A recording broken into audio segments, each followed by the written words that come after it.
Gather around as we spill the tea on cybersecurity. We're talking about the topic in a way that everyone can understand. I'm your host, Jara Rowe, giving you just what you need. This is the Tea on Cybersecurity, a podcast from Trava. Welcome to the compliance segment of this season of the Tea on Cybersecurity. Over the next several episodes, we are really going to be diving into compliance and the different components that it takes to become certified. But on this episode, we are trying to clarify some of those crazy buzzwords. Come along with me to learn more about the difference between security, privacy, and compliance, as well as risks and controls and everything in between. But as we know, I'm not the expert, but I have two of my coworkers here that are with me. I would love to welcome Marie and Christina. Hello, ladies. How's it going? Always good when we get to see you, of course. I love it. It feels so special. Since we're officially in a new season, we may have some new listeners. If they are not familiar with the two of you, I would love for you to just give a rundown of who you are and what you do. So let's go ahead and start with Christina. Hi, my name is Christina Annechino. I'm the cybersecurity analyst here at Trava. I do a lot of compliance work alongside Marie for our small to medium-sized companies to help them alongside that process. Definitely looking forward to discussing more compliance with everyone today. Marie, go ahead. I'm Marie Joseph. I'm a senior security solutions engineer here at Trava, and I also help with compliance engagements and helping companies start their security posture or make it better for their compliance journey. I have a whole list of questions here, but before I really dive in, I would love for you to kick it off. Marie, I'll ask you first. What are terms that you find that people don't really understand? Sometimes I feel like I talk to people and they just don't even know what cybersecurity means in general. I feel like that's something I explain to people a lot. And then also in general, just all the acronyms that there are in the security realm. There's acronyms in every sort of industry, but I think the security ones get very confusing to a lot of people because they can be pretty long. Christina, I have that same question for you. So what are those terms that you find that people really don't understand? I agree with Marie 100%. I am mentioning a couple that we're going to be actually getting into today. So regulations versus frameworks. Definitely that's a big one. And security versus privacy. Just getting those ironed out. We'll be discussing those comparisons today. Marie, these are terms that you and I have definitely talked about in previous seasons, but honestly, I still get a little confused about them. What is the difference between security and privacy first? Let's start with those two. Security and privacy, both very different in the ways you treat them, also pretty different, but they have some overlaps. Security, this is really the protection of your web application, your data. It can also be physical security too, depending on where your business is if you're not remote. And this can include people, processes, and technology. And then there's also privacy that you wanted me to touch on. This includes some of the security mechanisms that a company has in place to protect your data, but it also tracks more closely what data you're tracking. And a lot of times this is going to be a lot of your personal information. So this is more directed towards people. Usually, are you protecting the personal identifiable information? And are you anonymizing it in any way just to make sure that people aren't going to steal your identity out there? Let's add in compliance with that. How do those all differ? Compliance really wraps them together in a way.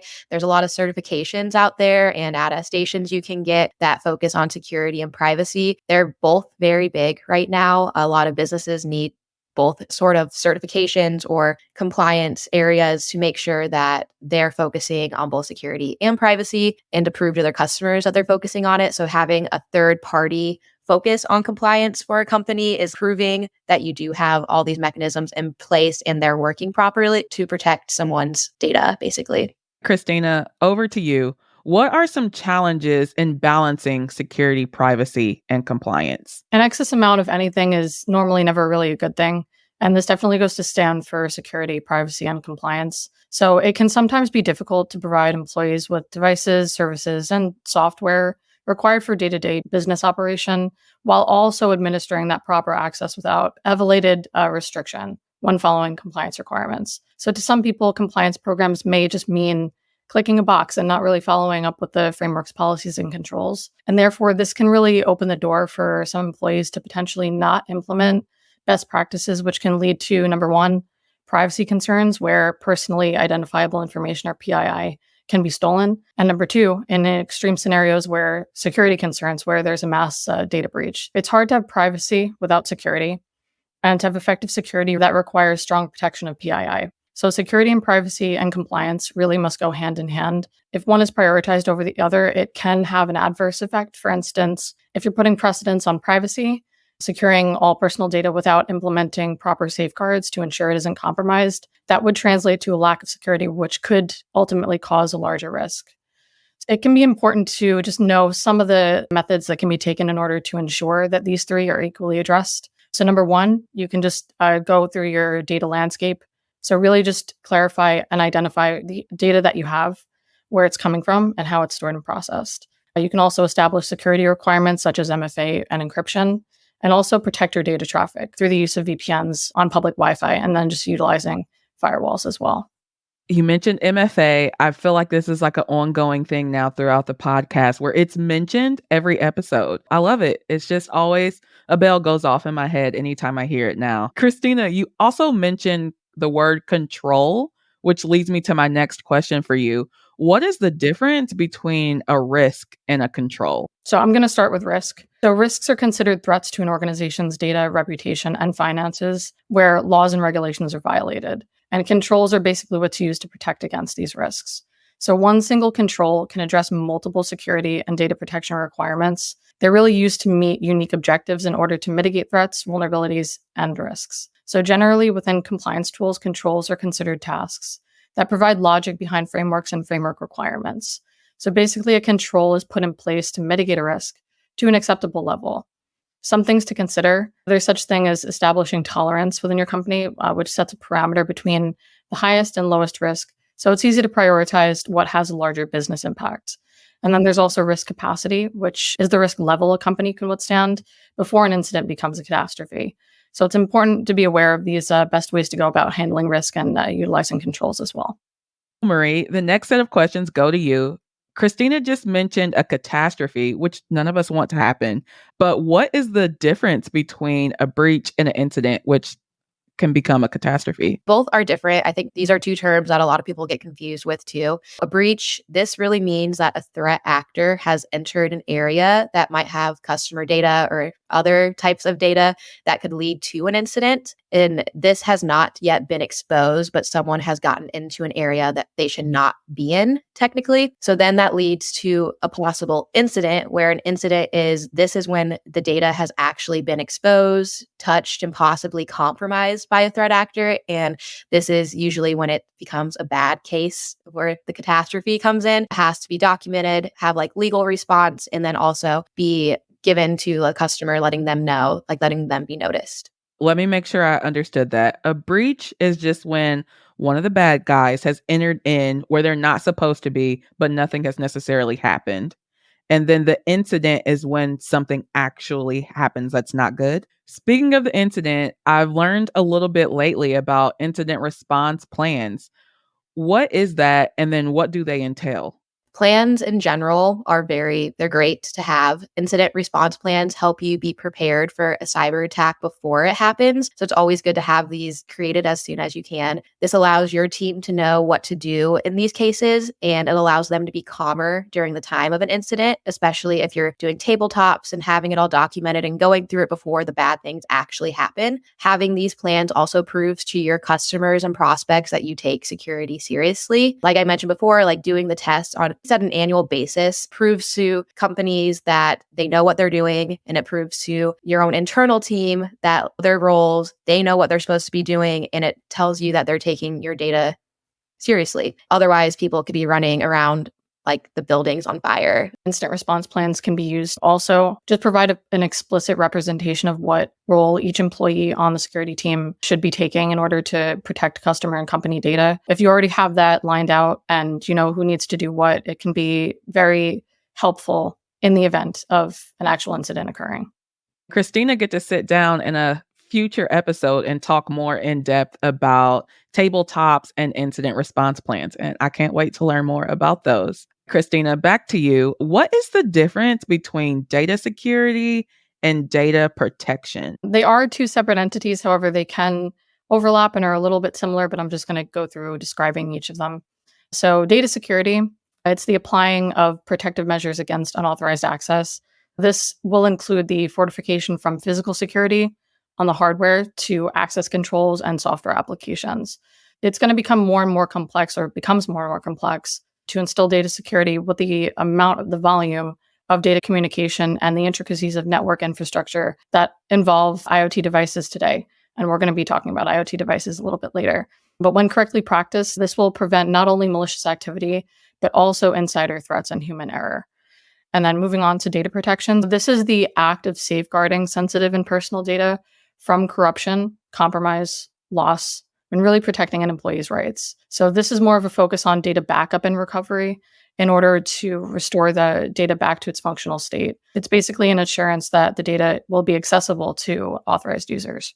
What are some of the most common data protection regulations? I'm just going to highlight a couple and explain their acronyms. So I'm starting off with GDPR, so General Data Protection Regulation. So this is going to apply to data processors, organizations that have relationships with data subjects and data processors. CCPA, that's California Consumer Privacy Act. This applies to business, regardless of the physical location that engages in commerce with or stores personal information of a California resident. And then HIPAA, Health Insurance Portability and Accountability Act. This is going to be relevant if you manage devices that access, store, or transmit protected health information. I'll talk about one more, PIPEDA, Personal Information Protection and Electronic Documents Act. That one's a mouthful, I know. This is a Canadian privacy regulation, which would then be applicable if dealing with data coming from Canada. So these are the ones that we're seeing most frequently and most often in compliance. And definitely, I do want to highlight though, so these are considered regulations because they are government enforced set of security. That really is what establishes them to be regulations. And then just some ways to maintain these regulations. You can go through security audits, incident recovery plans, data retention and deletion policies, implementing those as well. And those are just a few of how you can maintain these regulations. I definitely typically see those acronyms you just went over mixed in with like frameworks and standards, things again that don't necessarily make sense to me. What are cybersecurity frameworks and standards? Frameworks are the established processes that are going to clearly define policies and procedures to manage security controls. So they're really going to consist of standards, guidelines, best practices to manage risk and strengthen a company's overall security posture. And then moving forward to standards. So they're really the detailed technical requirements where compliance is going to be mandatory, especially when going through the certification process. Overall, you can think about it like frameworks are providing the overview of what's required for compliance and or certifications, while standards are the specific criteria of what actions that need to be taken by employees, depending on their role. All right, Marie, back to you. This is something that I've just seen a lot lately, and it's another acronym that I never knew too much about. So, what is RBAC and how does it relate in the context of cybersecurity?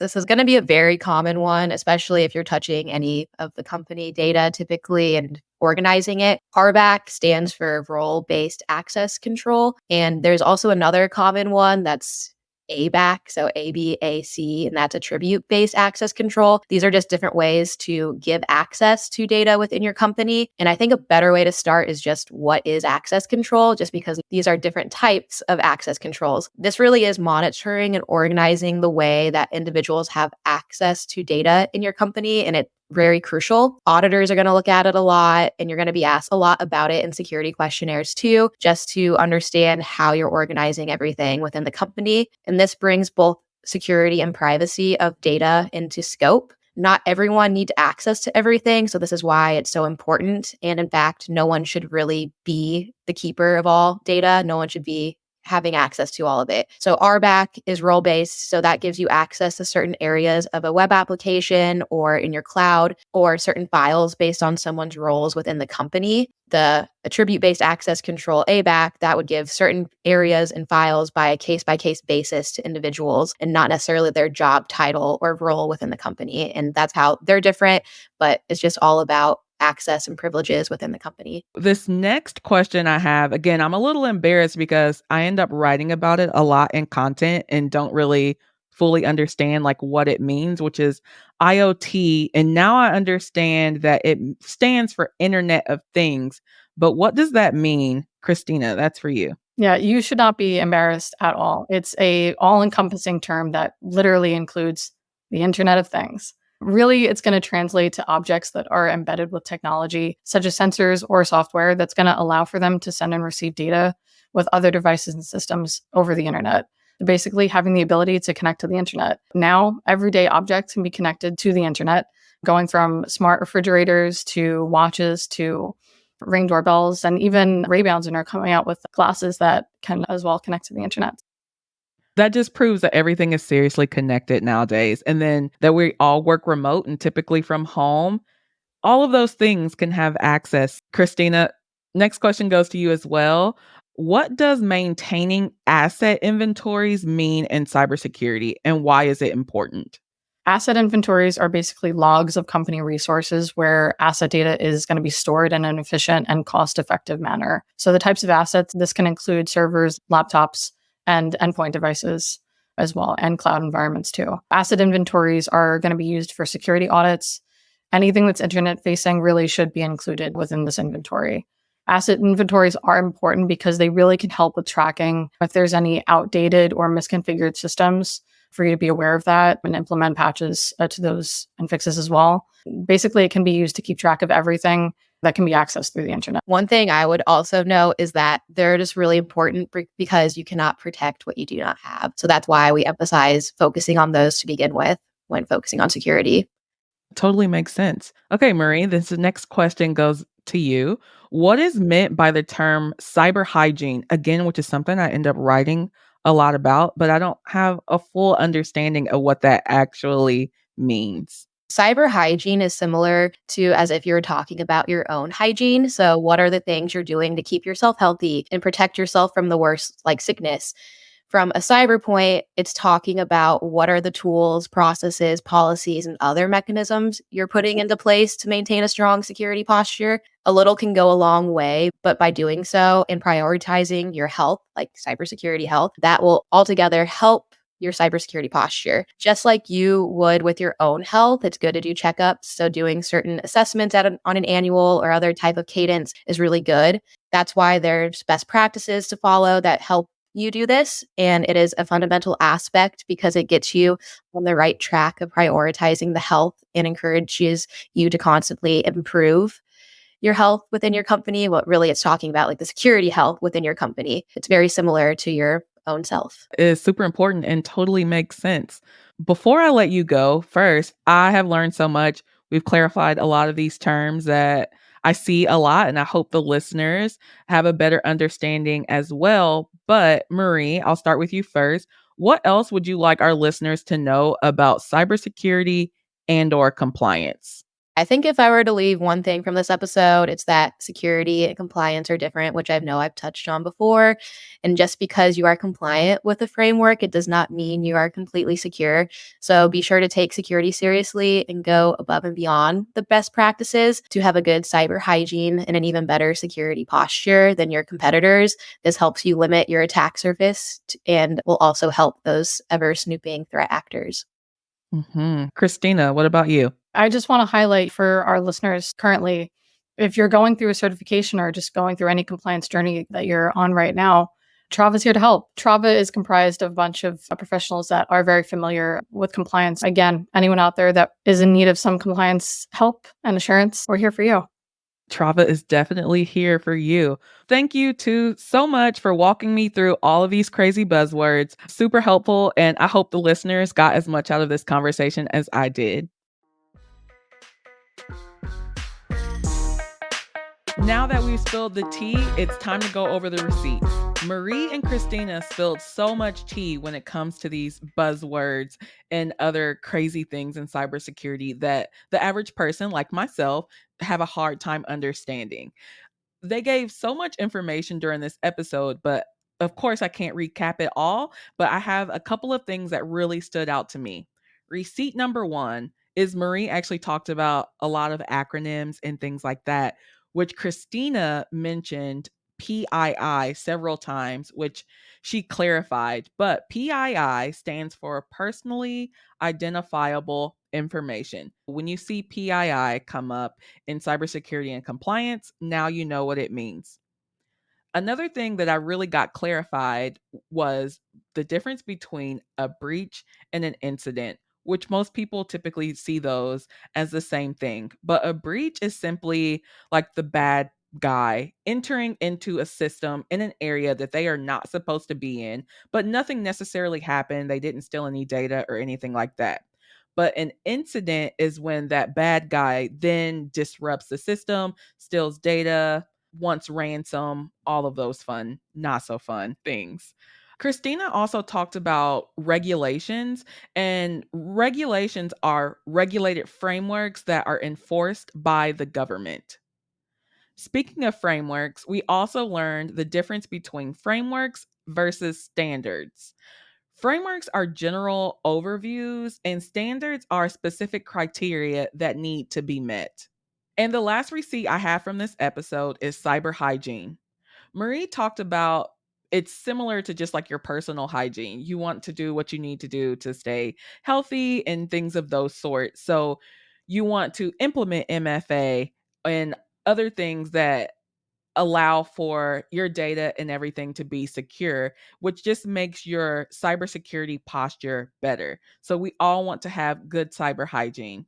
Stay tuned for the next episode of the Tea on Cybersecurity as we get more into compliance and its components.